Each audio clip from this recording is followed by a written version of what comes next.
two humanoid snails appeared on the exterior wall of the teaching building. They could be seen slowly crawling, creeping along, looking utterly terrifying. Yet not long ago, the two were still teacher and student. A strange new student arrived in class that day. His entire body was covered in disgusting slime, and he always walked at a snail's pace. Many classmates had never seen him. It turned out he only came to class on rainy days. Mike said he'd left home 2.5 days ago, but he just moves really slowly. Charlie in our class couldn't resist teasing him, calling him disgusting as a snail. The teacher, used to it by now, just sent Mike back to his seat. But even that short distance, he was still plodding along. Just as he was about to reach his seat, Charlie stuck out his leg and tripped him. Falling, Mike sprayed Longhair with a load of slime, which utterly disgusted him. Charlie flew into a rage. He started beating Mike, but then something bizarre happened. His back suddenly bulged outward. The next day, Charlie became intensely thirsty. No matter how much water he drank, it never felt like enough. A foul-smelling white liquid kept oozing from his body, and his back slowly began to bulge. Meanwhile, the teacher began exhibiting the same symptoms. He kept drawing circles on the paper. His eyes had also turned into swirling vortexes. His back began to bulge like Charlie's, as if something was about to burst out. A few days later, two humanoid snails appeared on the school's outer wall. Through investigation, it was discovered that the snails were actually teachers and students from the school. They crawled toward the back mountain as if driven by some purpose. Not only that, strange occurrences began happening elsewhere in the school too. Even the girl's hair grew in spirals. Countless swirling patterns crowned her head. Yet in the end, his body was drained dry, dyed in a spiral shape on the power pole. The situation spiraled further out of control. The surrounding villagers seemed infected too. He too began spinning uncontrollably. His entire body twisted into a pretzel. And the source of it all stemmed from a couple in Black Nest Town. Not long ago, the husband suddenly became obsessed with vortex shapes. Even when drinking soup,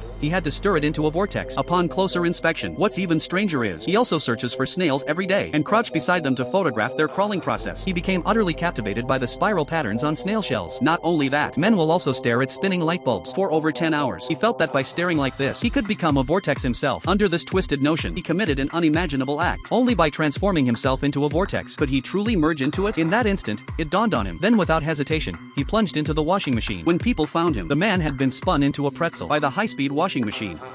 Twisted into a pretzel. His wife, unable to bear it, cast a shadow over the vortex. No spirals could exist near him. No curls in his hair. No swirls in the cream. Not even the cochlea illustrations in hospital corridors. What's even scarier is when a woman discovers her own fingers are swirled. And just like that, he used scissors to cut off all his fingerprints. But even so, he still couldn't escape the torment. At night, an insect crawled toward the woman's ear. Feeling the pain, he grabbed the insect and flung it to the ground. But the insect writhed on the floor. It even formed a spiral pattern. The woman was utterly devastated by the sight. Her mind flashed back to her husband's gruesome state at the time. Unable to bear it, he picked up a shard of glass from the floor and stabbed herself. A piercing scream. The woman met her end in the vortex's curse. On the other side of the northwest, above Black Vortex Town, whirlpool clouds began to form, enveloping the entire town. Then a couple's faces appeared in the sky. Slowly, they opened their mouths, emitting a terrifying sound.